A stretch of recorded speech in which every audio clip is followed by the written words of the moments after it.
toiletteuse comportementaliste et garde animalière à domicile depuis maintenant 6 ans. J'ai été formée comme toiletteuse donc, à la suite d'une réorientation professionnelle. Donc, j'ai passé une formation de toiletteuse comportementaliste en passant une formation d'éthologie appliquée. J'ai travaillé quand même 1 an dans un salon de toilettage. J'ai plutôt souhaité m'orienter vers le service à la personne. Donc je vais chez un particulier qui ne sera pas là aujourd'hui, donc j'ai les clés et je vais rencontrer Capucine et Basili qui sont 2 petits bichons maltais. Et bonjour! Je commence toujours une séance par un petit massage pour justement permettre de préparer l'animal. Je vérifie toujours les ongles, les ergots. Et pendant le bain, en général, c'est toujours une série de massages pour qu'il associe le toilettage à du confort.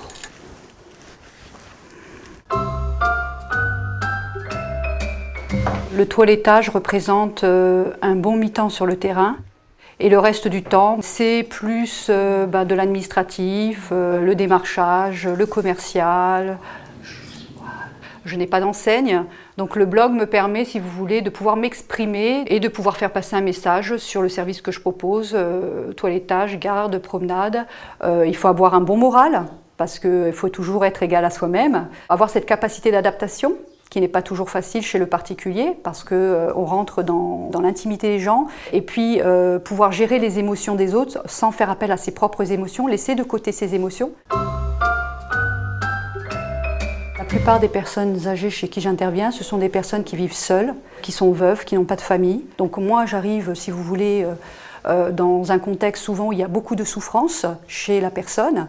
Et donc automatiquement, l'animal, il est aussi en souffrance. Donc quand j'ai un animal sur la table qui est très stressé ou qui est en colère, j'adapte en général mon toilettage, des massages pour l'apaiser, et de manière à ce que lui puisse continuer d'une certaine manière d'apporter à sa maîtresse ou à son maître du réconfort, de l'affection. Effectivement, je suis dans la relation avec l'animal, mais automatiquement ça passe par la relation à la personne. Je suis aussi un tremplin pour ces personnes-là, parce que lorsqu'elles sont dans d'autres souffrances et que ça sort de mon champ d'activité, là mon rôle aussi c'est de ne pas fermer les yeux et de faire la passerelle avec des partenaires sociaux, avec d'autres organismes. Et donc voilà, je les mets en contact lorsque moi, mon rôle, je sais qu'il s'arrête là.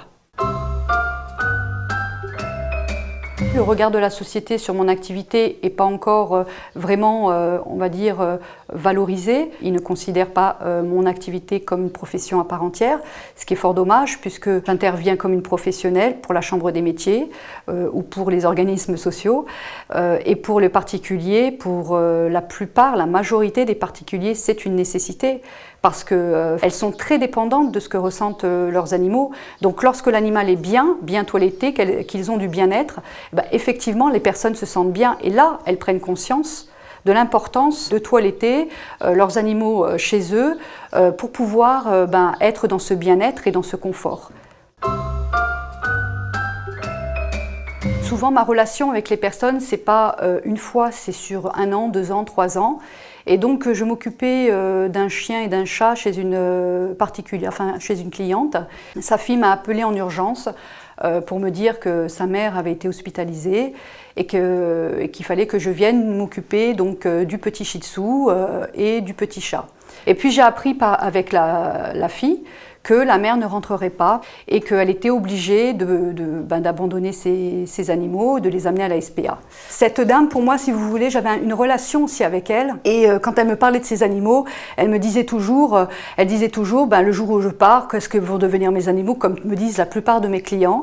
Et moi, à chaque fois, je lui disais, ne vous inquiétez pas, on trouvera toujours une solution. Donc, je me sentais, si vous voulez, un peu responsable dans la mesure où je m'étais aussi engagée. Donc, j'ai dit à la fille, j'ai expliqué que je n'étais pas trop d'accord sur le principe de prendre les animaux et de les amener à la SPA. Donc moi, pendant 3 semaines, j'ai fait fonctionner mon réseau. Quand j'allais chez le particulier, je demandais est-ce que vous ne voulez pas adopter un animal? J'appelais des organismes.